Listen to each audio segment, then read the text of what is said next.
What's up, my home seller client? It's Rex, and in this video I want to talk to you about mulch and bark.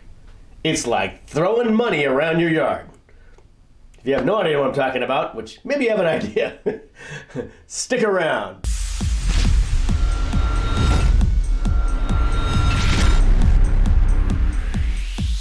All right, so mulch and bark, right? It's just, it's a simple thing.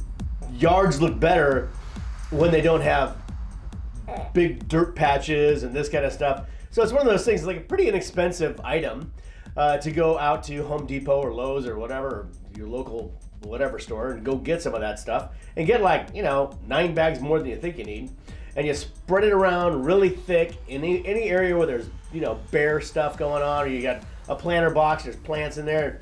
They've got some bare spots around the plants. Just fill it with the same color mulch and bark on all of them, wherever you're at, and make sure you get the bark or mulch the bark, I think, is the one that smells good, like pine or whatever. And there's got multiple colors and this kind of thing, so find one that matches your house color. There's some that are brown and some that are red and some that are big and some that are little and all this kind of stuff.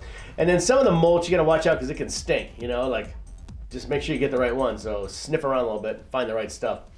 But we'll be happy to come out to your house and take a look at it, and I'll tell you where the bark needs to go. But this is like one of those things that's just super inexpensive, and it can make a huge difference in how the house presents itself when you're, walking around outside. So that's my tip for today: is mulch and bark. Throw it around your yard, but be very specific about where you throw it, not on the grass and that kind of stuff, obviously. So if you're ready to sell your house, I know this is like a stupid video, right? Super short.